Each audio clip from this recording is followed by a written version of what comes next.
Howdy all and welcome back to the channel. So I just want to say thanks to everybody who's been liking and sharing and commenting on the videos. It's greatly appreciated and it's really helping the channel grow, and I just want to say thanks.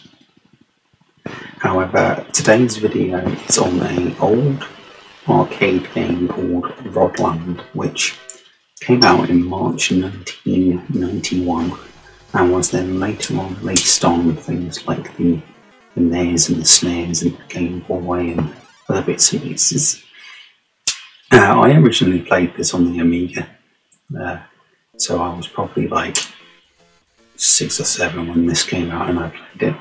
But essentially it's a little platform game which is up to one screen, and you can use a magic rod, funnily enough, or basically a wand really, let's face it, is a magic wand, but it's called a rod, let's face it. And you can make a little ladder, or what you do is you have to get one of the bad guys and then press the square button to make it go from left to right until you kill it. And that essentially is the gameplay of the whole entire game. Now, the general storyline is quite, fine. It's just a normal little, little fairy tale story, which, as it goes, it's alright. But this game holds quite a good place in my heart because I remember it so fondly from when I was young and playing this game an awful lot. And to be able to pick it up today in HD, redone, and ported over to either the PS4, obviously then it plays on the PS5 as well, via backwards compatibility, or over on the Switch, is really nice to see. And it's just nice that the game hasn't been lost in the ether of not ever existing again, so to speak. Obviously with this game now being 30 years old, let's face it,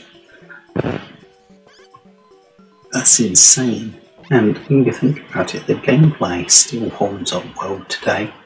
Obviously it's not freaking ridiculously long, and it's not, not got the most in-depth crazy ass story and all these bits and pieces, but it has such a charm to it, and it's got a real nice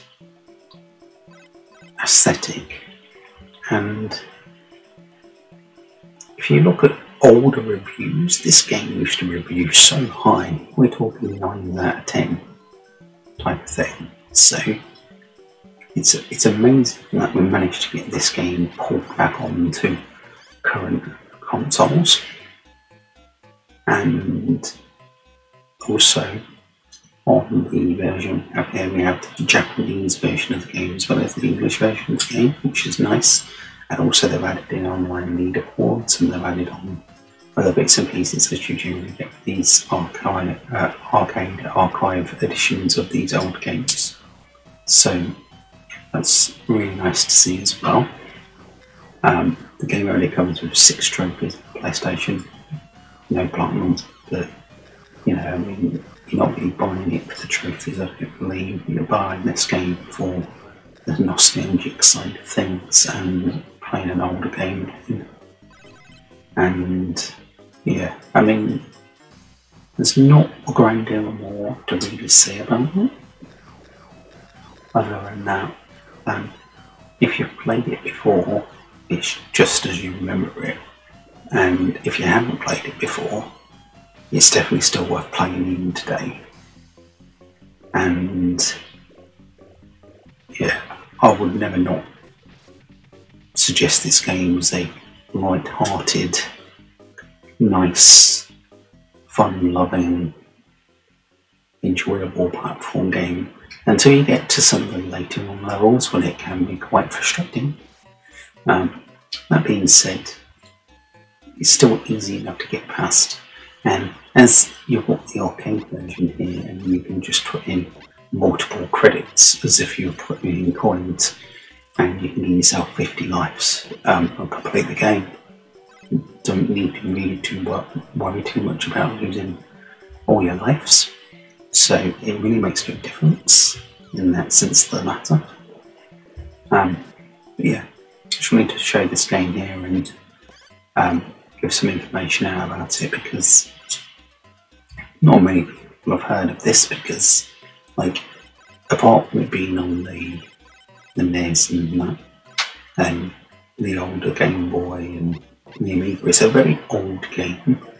It was on the ZX Spectrum as well, and the Atari ST, and I think unless you're of an age where you've been around games for 30 years, or your dad's had you playing that or something, this game probably doesn't really ring any alarm bells with people that much, and so it might not hit the nostalgia levels the same as it did with me when I saw this. And it's like, well, my god, wow, can't believe it type of thing. That's a plus on the plus type of shock, and it's nice to see it on the Storm, and being able to play on the Switch is really nice as well, and it's not that expensive, so it's definitely worth the money, and I'm sure children will enjoy it just as much as you do too. So perfect to go out and buy it and give it a whirl for a few hours. Anyway, if you want to know any more about this game, just drop some comments down below and I'll quite happily get back to you. And yeah, I'll catch you on the next one. See you soon and have a good time. Goodbye. Bye.